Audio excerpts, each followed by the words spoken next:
power.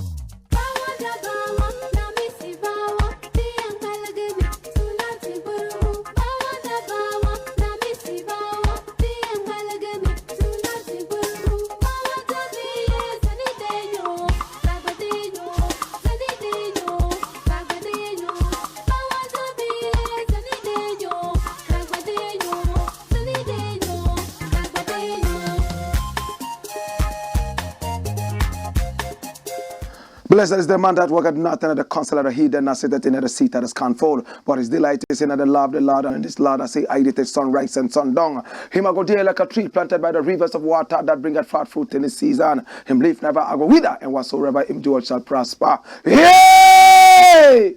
The heathen them now, they saw them there like a chaff, which the wind driveth away. Therefore the heathen them never go turn for judgment of the sinner man them in the congregation of the righteous. For the Lord God Jah loveth the way of the righteous and the way of the sinner man them always and always. I go perish. Let the people of the Most High God say, Jah! Kadama we groma be atila e exact beer tanayistalina bashant. Shante, shante, shante, shante. Kadama we groma be atila e.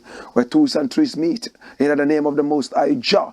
There so Jah there. If Jah never build up your house, the builder I go build it in vain. Same way. If Jah never watch upon your house, the watchman I go watch it in vain. The name of the Lord is a strong tower, and the righteous run into it and them is safe. Many are the afflictions of the righteous, but Jah shall deliver him from all of them. And I give thanks and I says unto your name, King of Kings and Lord of Lords, the conquering Lion of the tribe of Judah, Amasa Yahuda Amasa, Negusto Nogusto Daniel Am. Komaya Sataya. Aimana Pio Aya. Kadama we groma beate la e. Member say he that dwelleth in the secret place of the Most High Jah shall therein abide under the shadow of the Almighty. Here we come, O Jah. Under the shadow of the Almighty we will dwell. This is the Black Pot, aka Kukushonamo, where we speak truth to power. And my name, Blakk RASTA. In every traditional African home, there is a black pot. And each time this black pot sits on the fire, ingredients of so many different colors, sizes, shapes, aromas, and even flavors. Put aside all their differences and relocate into the black pot to be subjected to some amount of heating to produce one homogeneous product called food. Same way. Yes, the continent of Africa is represented by the black pot, and the ingredients in the black pot represent us as a people. We have so many different shapes, sizes, colors, aromas, flavors. Oh gosh. Let's put aside all our differences, just like the ingredients in the black pot, be subjected to some amount of sacrifice and produce development for our people. This is the new Africa. This is the black pot, aka Kukushodomo. We must be the Africa that is known as the Joshua generation. We must start planting trees now, even though we know we will not live long enough to sit under the shadow and the shade of the trees. We have to plant those trees now. For too long we have planted the pepper, the onion, and even the maize. One season crop. We want that crop that we plant today, harvest today, eat, sleep, die, be buried, and be forgotten. No. Anytime you sit under the shade of any tree that you find, you must know that some people planted those trees knowing very well they will not live long enough to enjoy the shade of those trees or the fruits of those trees. Yet they planted them because it wasn't all about them. They were not selfish. Just like the ingredients in the black pot, they do not even benefit from the food that they make. The black pot doesn't benefit from the food that it makes. It is us, the eaters, who enjoy that. This is the black pot, aka Kukushodomo, and here we speak truth to power. We normally would not criticize, but if we must criticize, we will not shy away from that. We would only criticize to build and not to destroy. This is the port that is Blakk, and we are in the service of God and country. My name, Blakk Rasta, and we are live on Pan-African TV, also live on Loud Silence TV. We are also live on our own TV, the Blakk Empire TV, and live on Ghana Web TV. Now, let me tell you something, man. Via the power of satellite, we are seen all over the world. And this is the biggest show of Pan-Africanism on TV. Yes. In fact, this show seeks to preach patriotism. We are here to rewire the thinking of our people, what we call the mindset. The biggest problem of Africa is not the problem of schools, hospitals, and roads. It is the problem of the mindset. If the mindset is right, individuals will build schools, roads, and even hospitals, all in honor of the beautiful nation of Africa. You heard me say nation, one people. This is the Blakk Port. Take our numbers on the screen. Call us and speak to us. Do business with us. The more your business prospers, the more we would also prosper. Of course, follow us on social media. We are on YouTube. Follow us on YouTube. And our name is Blakk Empire Media. On the 1st of March, we are going to be 1 year old. Yes. And of course, we are going to be unleashing the African history class. Oh my God. On our channel. Make sure that you subscribe to this channel called the Blakk Empire Media. And then you must also subscribe to our beautiful channel, the African history class. Today we have a number of things to look at, and I'm going to take them one after the other. Number one, what is it saying? Watch it. It says what? European training, cause of Gabby'S misbehavior. Wow. Who is Gabby? Who is this Gabby? Oh, okay. Gabby Asari Ochridakun. I know this man. But who is saying that European training is the cause of this man's misbehavior? Who is he? Oh, okay. This man looks like a lecturer to me, right? I think he's a lecturer in one of the universities. But let's look at what the story says. Sophia Akufu. Gabby's European training affecting his Ghanaian values. And that's a lecturer talking. Kabye. A political science lecturer at the University of Cape Coast in the Central Region has minced no words to say the European training of the cousin of the president and founder of the policy think tank Dankwa Institute is fast affecting his Ghanaian values. According to the lecturer in Ghana, we don't speak ill of older women irrespective of their status in the society. Mr. Jonathan Asante Ochre explained that the training Mr. Gabby Asari Ochridakun had in Europe is making it difficult for him to accept Ghanaian values. He said Mr. Ochridakun is not alone in that cultural conflict, but the president himself, as well as his executive secretary, Nana Asante Bediatu, have the same challenge. He cited when President Nana Addo Dankwa Akufo-Addo made unwelcome comments in response to a chief in the Volta region, that's Togbe Fiti, complaining about how an E-block built by the previous government in his area had been abandoned by the current government. This buttresses the point that the training of these men does not agree with Ghanaian values. Mr. Asante Ochre said he stressed that Gabby's training in Europe has shrouded his Ghanaian values when it comes to addressing the elderly in the country. Mr. Asante Ochre assigned this reason for the behavior of Mr. Gabby Ochridakun whilst reacting to the brouhaha that has reared its ugly head between Mr. Ochridakun and the former Chief Justice Sophia Akufu on the evening news on Accra 100.5 FM on Tuesday, February 14, 2023. Miss Akufu returned fire to Mr. Ochridakun over his criticism of her decision to join demonstrators at the Ministry of Finance over the domestic debt exchange program. According to her, Gabby, doesn't decide for me what I need to do and what I don't need to do. I don't have time for things like that. People like that are not important to me or my life. And he is a disturbance. That is all that I need to say to that. Dash it away. Listen, Gabby Asari Dakon was born in Chelsea, London. We don't know his date of birth. He's been hiding it from when he came into this world. His father was called Ochre Dakon. His mother, interestingly, was also called Fire. Oforiata. So they come from the Oforiata lineage. So he is a cousin to the president. In fact, he will be calling the president uncle. And the president will be calling him nephew. He was born in England at the time that he automatically became a citizen of England. So he's a British citizen. But because of dual citizenships, he is able to get a Ghanaian citizenship inclusive. Have you ever asked yourself why Gabby Asari Ochre Dakon, despite the fact that he is a very huge figure in this Dankwabuzia Dombo establishment?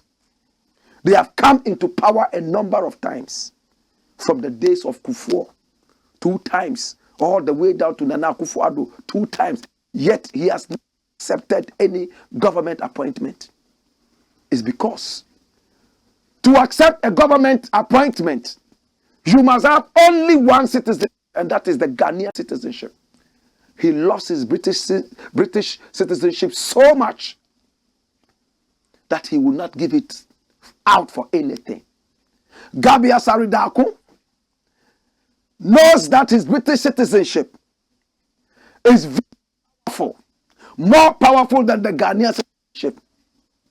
Looking at what exactly you will benefit in terms of material things when you have the British citizenship. These are people who are not ready to sacrifice and say that, yes, we don't have this, but we are not going to sell out for that. We will make sure we nest what is our own so that generations to come would also be proud to be citizens of this nation. No, they are so greedy. They are people who have no respect for our nationality.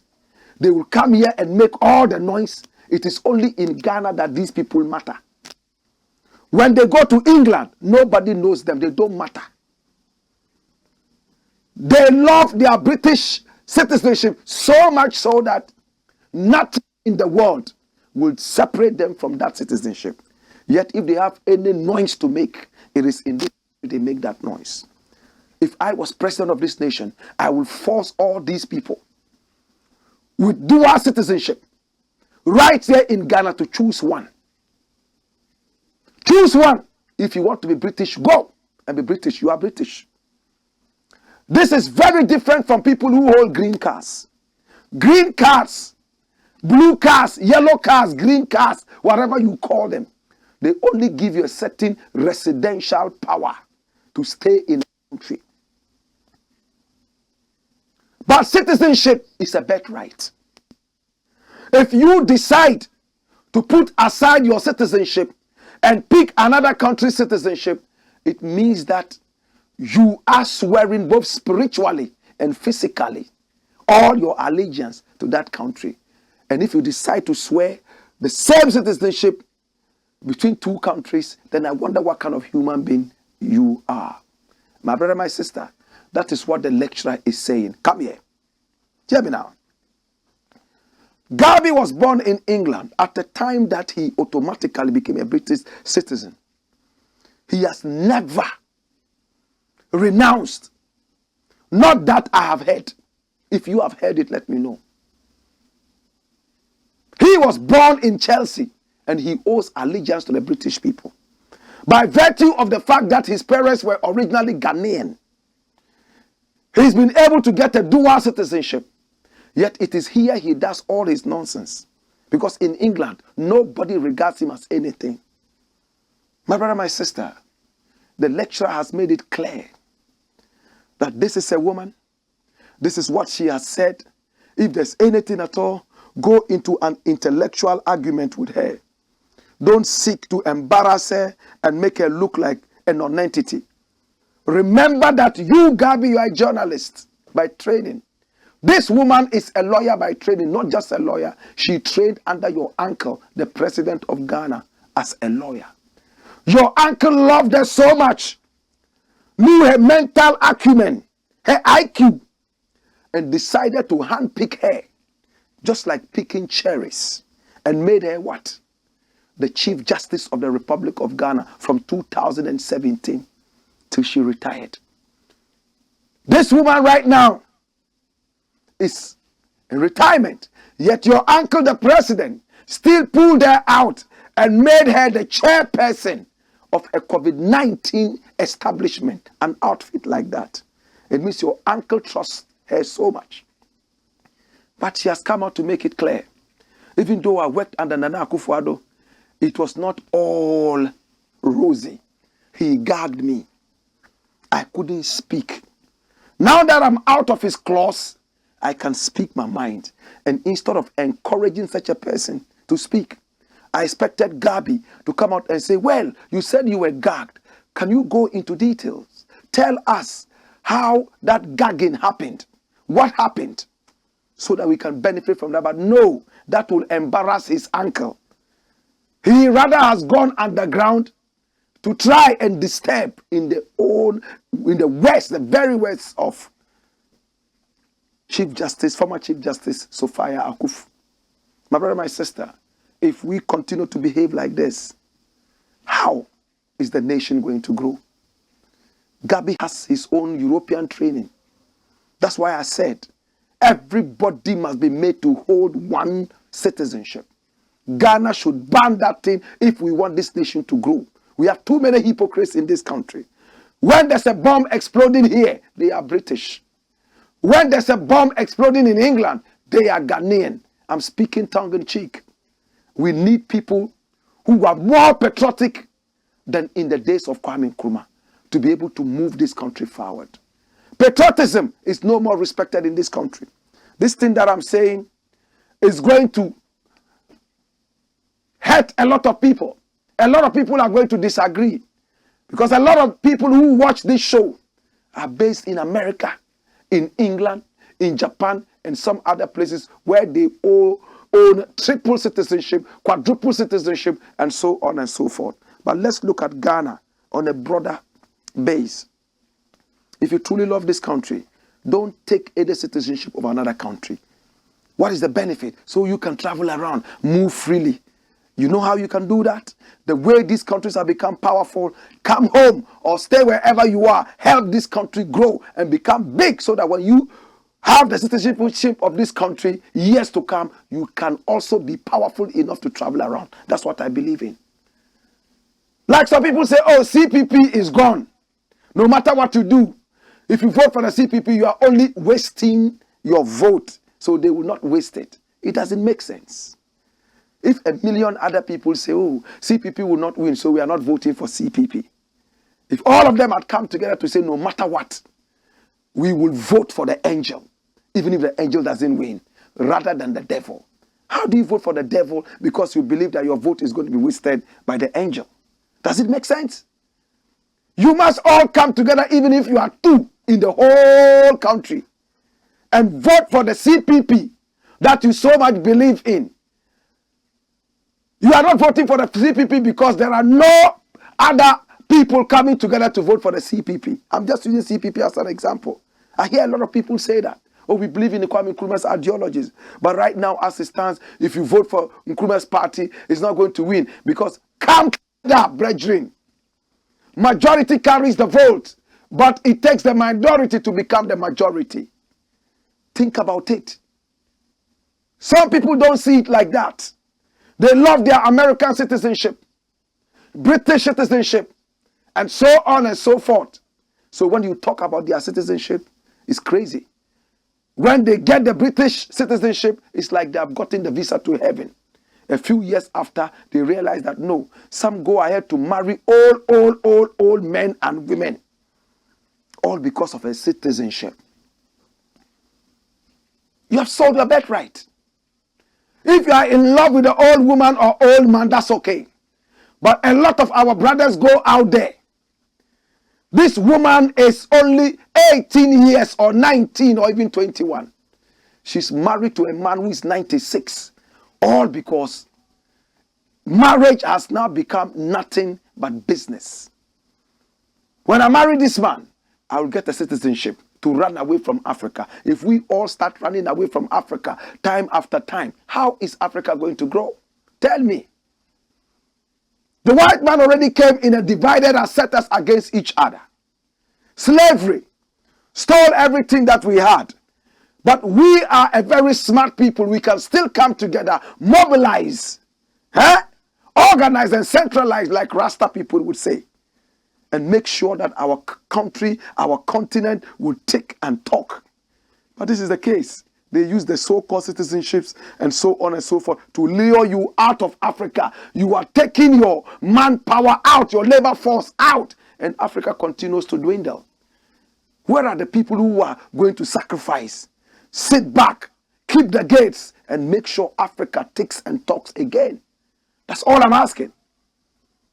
When they travel to England, like Gabby and the rest who were born there, they have citizenships. They don't even respect the Ghanaian citizenship anymore. This guy will come here and he's talking because he's in suit and he has a funny British accent. Everybody is running after him and hey, yeah, he's making sense because he speaks good English. He was trained in England, so he's better than the guy who was trained in Africa. With that mentality, how do you grow? How do you grow? That's why the dollar is always rising above every currency in Africa. Some time ago, the Ghanaian currency was higher than the dollar. We all remember that. Remember the redenomination? But today, look at where it is. How can you say that you love your Ghana cedi, yet all your allegiance is in America and the American dollar? Your budget is read in dollars. How would the cedi grow? Tell me. How would it grow? All the hype is on the dollar. That's what it is. Gabby's training in England certainly is having an effect on him. I do not know too much about that training, but I do know that he was born in England at a time that he automatically had a British citizenship. And a lot of these people, they think with that citizenship, they are better than their fellow Ghanaians. That is the mentality that we must erase. In Nkrumah's days, a Ghanaian felt superior. People could move from here to America with no visa, but they didn't do it.